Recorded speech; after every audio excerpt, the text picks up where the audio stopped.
Thank you for listening to Scandinavian Crimes Podcast. Be sure to check out the episode links and be part of our other social media platforms where you can leave a topic suggestion or even share some of your insights regarding the subject matter of the episode. We will always do our best to provide a well-researched episode, but sometimes due to limited access to information and translation issues, some information can be lost. It is therefore good to do your own research and get a deeper understanding of a case of your own interest. So with that all said, let us start today's episode. Welcome to another episode of Scandinavian Crimes. My name is Devante, and say hello to my lovely co-host, Delila. Hi. And on today's episode, we will talk about famous Scandinavian criminals who made their mark throughout Scandinavian history. So this case is a very, it's about a serial killer, and I know you guys love serial killers. Now, Tommi Taneli Nakari, born 1967, is a Finnish serial killer known for the murders of his common-law wife, mother, and girlfriend between 1992 and 2008. He was ultimately convicted of manslaughter for his final crime and received 14 and a half years as a prison sentence. Despite Nakari's claim that he didn't remember much of any of the murders, the evidence still led him to his conviction. So with that being said, this is going to be one of the first cases we kind of deal with when it comes to someone not remembering or claiming not to have remembered their crime. So this is going to be new territory for us. So I hope you enjoy the story, and grab your snacks, grab your tea, do what you got to do to get real comfortable, real cozy if you're on your way to work. Let's really dive into this as we discuss and break down the story of Tommi Nakari.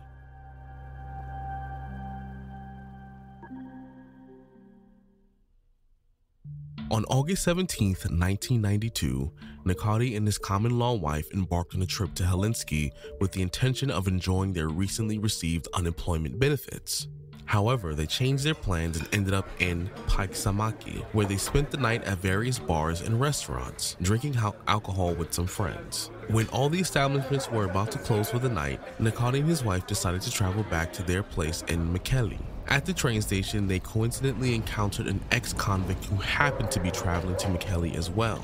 They started having a conversation when, for unknown reasons, Nakari and his wife engaged in a heated argument, resulting in Nakari storming off and leaving his wife behind with the ex-convict. Nakari spent the rest of the night at a nearby grill bar continuing with his drinking. The following morning, Nakari, still feeling the effects of the hangover, decided to consume copious amounts of beer along with a bottle of lorazepam in an attempt to lower his hangover discomfort.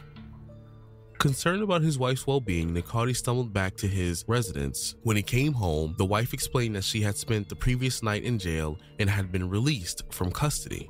However, Nakari didn't believe the wife's explanation and thought she cheated on him with the ex-convict. This disbelief and his jealousy led to a heated argument during which he started to consume various medical pills he had in his home. In a defiant act, he proceeded to chew on his medication, which only added more fuel to the fire. The wife then pleaded with Nakari, desperately urging him to refrain from taking any more medication. This angered Nakari even more, and in a moment of rage, Nakari grabbed a long-bladed knife and brutally stabbed her. She was stabbed 10 times with such force that the knife went through her body. He then ended his horrendous attack by cutting her throat. With the wife's body on the floor and his hands and clothes covered in her blood, he covered the body with a cloth and some towels before he went to bed, falling asleep. After a few days, Nakari woke up with no memory of what happened. As he entered the bedroom, a horrifying sight was seen: bloodstains splattered across the walls and his wife's motionless body lying on the floor. Realizing that he had killed his wife, feelings of guilt and despair overwhelmed him. He cut his wrist, hoping to end his torment, but the bleeding stopped due to the cut not being deep enough. Desperate for an escape from his unbearable reality, he tried to hang himself. However, he failed yet again and decided to live with the truth that he had murdered his wife. During the same day, Nakari wandered into town, concealing his dark secret within the depths of his troubled soul. At Alco, he purchased liquor and bought pills from an acquaintance to numb his pain. To finance his self-destructive habits, Nakari resorted to selling various possessions like the TV and some of the books in his home. This desperate cycle of intoxication and selling continued for a week until he finally got caught. The police apprehended Nakari and they brought him back to the apartment, but as they opened and entered the door, a nauseating stench permeated the air. The wife's body had reached an advanced state of decomposition, adding another layer of horror to an already tragic incident. The investigation into Nakari's crime began immediately, with the police collecting evidence and interviewing witnesses. The initial investigation revealed that the woman had been brutally stabbed in various parts of her body, totaling in at least 21 wounds. During the trial, the family of the victim provided testimony revealing that Nakari had allegedly made threats to harm or kill his wife when she was alive. This revelation came as a surprise to many, considering that they had only been living together for a short period of time. Nakari stood before the judge, the weight of his actions bearing heavily upon him as he had listened to the testimonies of those who had known his wife, painting a vivid picture of the life she had lost. Prior to the trial, Nakari was taken to a healthcare legal security center where he was evaluated and received a diagnosis of personality disorder. Due to this, Nakari's defense attorney argued for leniency, highlighting his client's mental state at the time of the crime and emphasizing his lack of prior criminal history. On the other hand, the prosecution sought justice for the victim, using the evidence and urging the judge to deliver a harsh punishment to ensure that such a heinous act would never be repeated again. The McKellar District Court sentenced Nakari for murder with 12 years and 4 months in prison. However, upon review, the Eastern Finland Court of Appeal reclassified the charge to manslaughter, taking into account the lack of remembrance of the murder and him having no prior criminal record. The diagnosis of personality disorder played a big part in decision-making as well.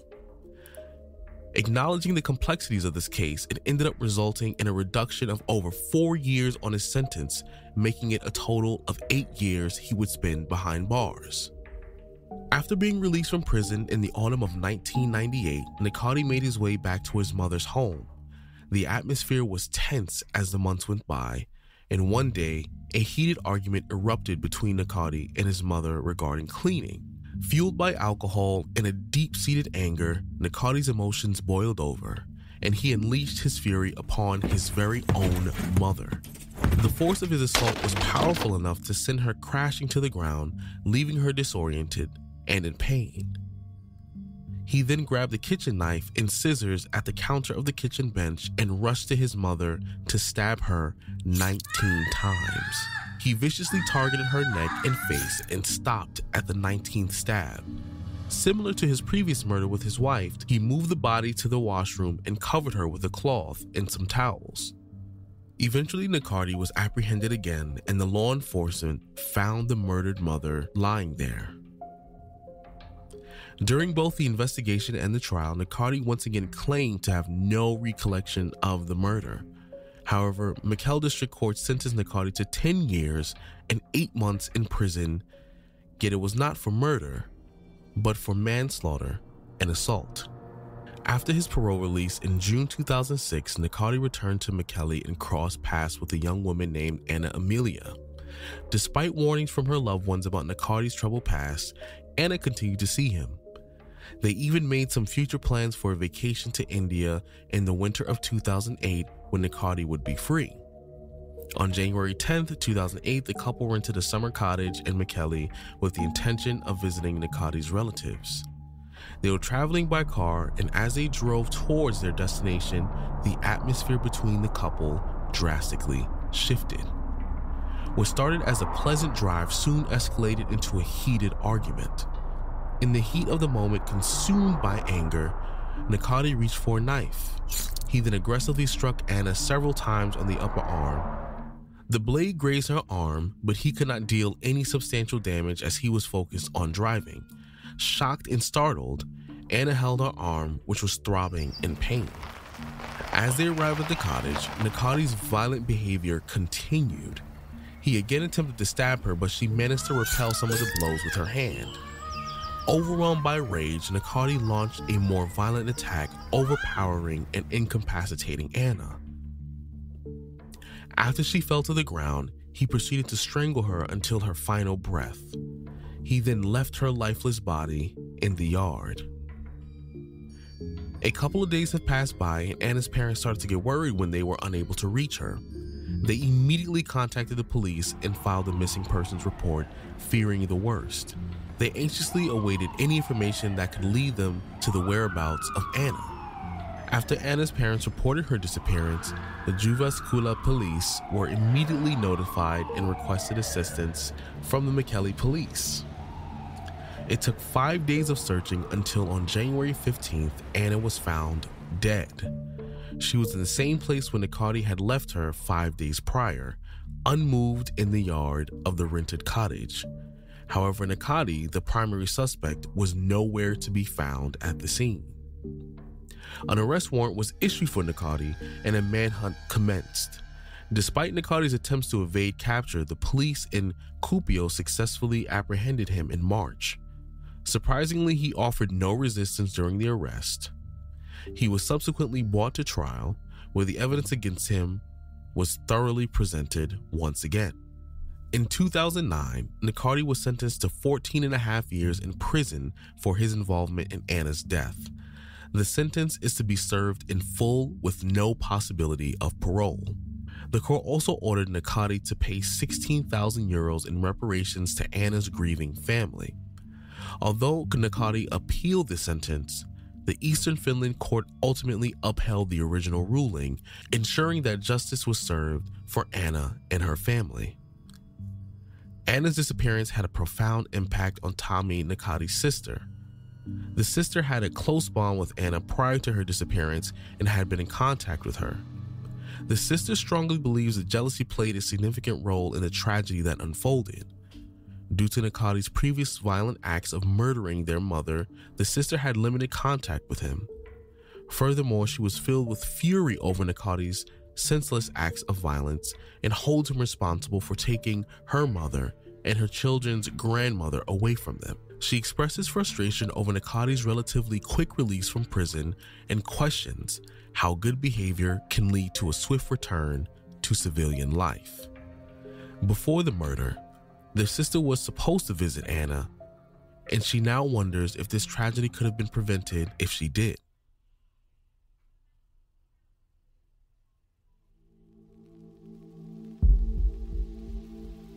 There's a lot of things I want to talk about this one because there's so many aspects of this case. So if we just look at the first and second murders, so the first one being with his previous or the first wife and the second one with his mother, they're quite similar in a way where he was drinking and was heavily medicated or like almost like drugged or whatever you can call it, to the point where his aggression was showcasing and he started just doing those things, right? And to me, it's also like one side of me is like, okay, but I guess you are addicted to it, but why would you drink so much and like to be so heavily medicated to the point you can't even remember anything, if that is even true? So like to me, it sounded like the reason he got lower sentences the first and the second time was because, or he wasn't really charged with murder the first and second one, was because he couldn't remember, or it was an act that happened because he was drunk or medicated. But he did the same thing again with the mother, and even though they gave him a little higher of a sentence, it still was not classified as murder. It was classified as manslaughter because he wasn't conscious or he didn't remember and everything. But if you compare it to the second murder, which is Anna, there's no real like information that he was drunk or anything or medicated. He was driving, so he must have been conscious enough to be able to drive. And then he was kind of like hurting her because he got mad and jealous. So I just want to point out the difference there, that the Anna murder was very different with the first two murders, because it didn't seem like he was heavily medicated or drunk in that manner. And Anna was dodging the hits pretty well, but you can't escape if you're in a deserted location with this guy. You know, he was eventually going to catch her. So, you know, it's a sad thing that he was. It seemed again failed system where he was released repeatedly. He got lower sentence, even though it's up towards 8 and 10 years. It's still a lower sentence, and it didn't feel like he got the help that he needed because he repeated the crimes again. And also, the last thing that I wanted to talk about was the how, like, basically how he was able to get away with a lot of things until this latest murder with Anna, where he tried to escape. So he was like aware, and he was like, oh, I need to escape, I don't want to go back to prison kind of mentality. And he got caught eventually again. So it's like, I don't know, I have mixed feelings about this, because on the first murder he wanted to commit suicide because he felt bad about what he did, but on the other murders he was just like, yeah, okay, I don't want to go back to jail, like, oh no, this happened again. Like, he doesn't take consideration of like the consequences of his actions compared to the first one. But he might be lying and stuff too. Maybe him cutting his wrist was not really him. Maybe the wife trying to defend herself, like, and then you got this marks somewhere and stuff. I don't know. One part of me can't believe it, and one part of me just kind of believes some parts of it, that there's like some lies and some truth in what he's saying. What do you think, Devante? Well, they said that he has personality disorder. It seems like he fits the symptoms. Yeah, but if that is actually true as well, you know. A personality disorder doesn't necessarily mean it's an excuse, and also it doesn't mean as well that he is going to forget. I don't believe he forgot any of the things he did. I just think it happened very quickly. But the personality disorder, I think, that fits his profile, this is my personal opinion. He does fit a lot of the antisocial personality disorder traits, where he doesn't really have a concern for the feelings of others. You know, he's willing to lie, steal, and con others. Repeated run-ins with the laws, often violates the rights of others, acts aggressive and violent, has little, if any, concern for other people's safety, completely impulsive, completely reckless, and doesn't really have any regret outside of just he himself getting caught.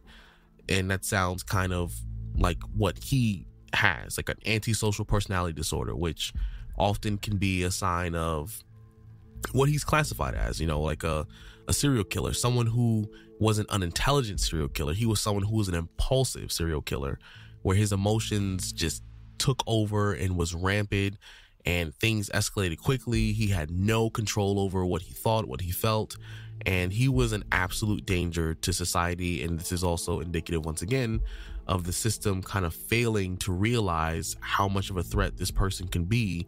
Because once you classify someone with a personality disorder, whether it be antisocial personality disorder or even something less, I guess, in a sense, harmful to society, like BPD, for example, it's still something worth monitoring when you have someone who has issues controlling themselves. And because that can evolve into something else. Now, obviously, there are people who live with BPD, obviously, and that's not nearly as drastic as like antisocial personality disorder.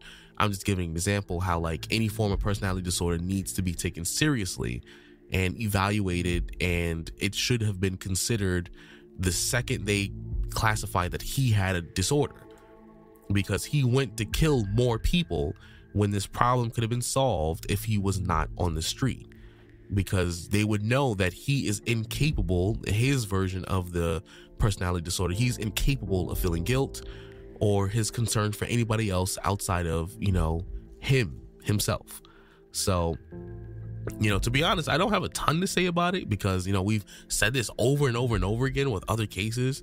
It's mostly just the system, especially, you know, this is back in the 90s when... In this case, it's a failed system thing. Yes. Like, but this is this is quite recent, though.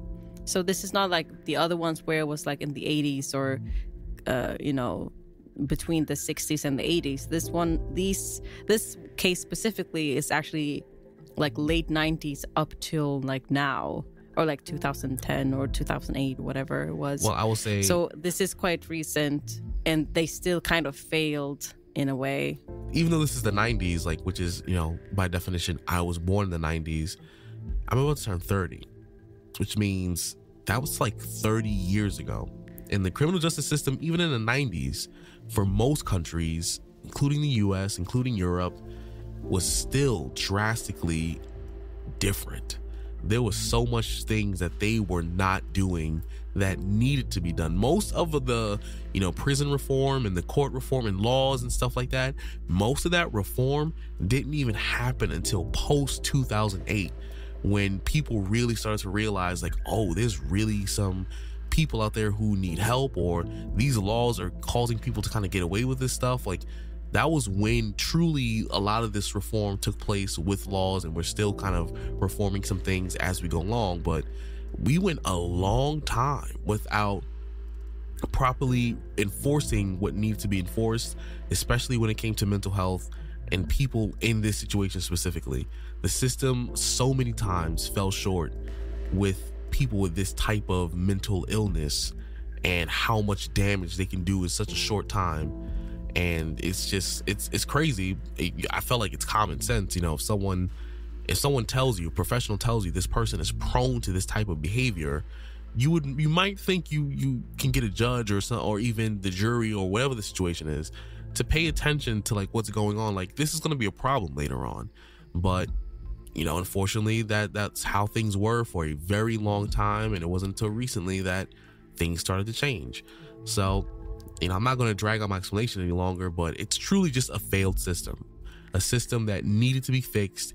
And unfortunately, it took the death of multiple people for this man to stay behind bars to protect even more people. They could have just, honestly, truthfully stopped it at one person, but the system just did not come through the way it should have because of, you know, just lack of common sense, ignorance, and all that stuff. So that's what I got to say about it. I think that I would have liked to know more about the psychiatric evaluation, like what they did or what they tried to do to prevent it. But we had, like, there were not enough information. I wish I could have provided more information, but there was very limited. I guess it's because how, I guess these cases were kind of private. So the only reason it got famous was because of the latest case, which was the death or murder of Anna. But I would have liked to have more understanding of what they tried to do to prevent it, because it seemed like on the last murder, he was sober, or he wasn't really drinking or was like medicated in any way. So that's pretty much what I want to say. It just seemed like a failed system of him not getting the help that was needed for him to not repeat a crime again. So they kind of just put him in jail or in prison with no parole. So yeah. And I will say this every episode I have the opportunity to. Ladies, please, if you're going to deal with someone, be sure to know who they are and, you know, their history. Especially a lot of this stuff is public knowledge. If your mother tells you this man has been to prison for violent crimes, for killing partners, for killing people, please don't be like, oh, he's different with me. Oh, I changed him. Do not do it. Do not take that risk, because one thing is, yes, I believe people can change. I do believe people can change. However, most of the time, most people on the planet, unfortunately, most people don't change. They just become better at masking parts of themselves as they move along. And this doesn't even just apply only to criminals. Even to regular everyday people, people only change when they want to change. So please don't go in situations like this thinking like, hey, it's going to be okay, it's going to be different. No, it's not going to be different unless that person wants it to be different. And I mean truly wants it to be different. Pay attention. I know it sucks, but please pay attention. Please, please, please, please, please. I cannot reiterate this enough. Pay attention. Read when the signs and the writing is on the wall. It will save your life. Please. Even his own sister didn't really even she was like, I don't like him, so that's just a red flag to me, honestly. And also obviously for him murdering the mother, but I guess he didn't really say that to Anna. But her mother knew, so just pay attention, please. It'll save your life. Don't be ignorant to details that are available to you. Please, please, please, please, please. I'll say it one more time. Please pay attention. All right. So I guess we can wrap up the episode with, a little, the good vibes as we usually do, something like food related. What are you feeling today? What are you feeling today? Soup with bread. Soup again? Yeah. It's because I'm feeling for soup. Yes, I feel you. I am feeling, what is something, what my taste buds going for? I think I actually have a craving for something very simple.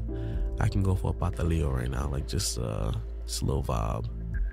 A little dollar patalillo with the beef inside with the fried dough, and it's very good.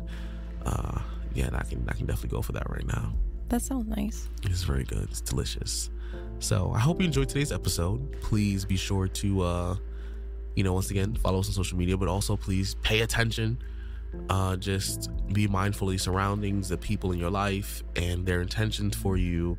And if you get an inkling of a red flag, just open your eyes. Pay attention, please. Especially ladies, but this can apply obviously to men as well. But just in general, please pay attention, people. And be safe out there. I hope you have a great day, wonderful day. I hope you and your family stay healthy, and we shall see you in the next one. Anything else you want to say, or that's pretty much it, right? Yeah. We're good. So yes. We shall holla at y'all next week. Peace out.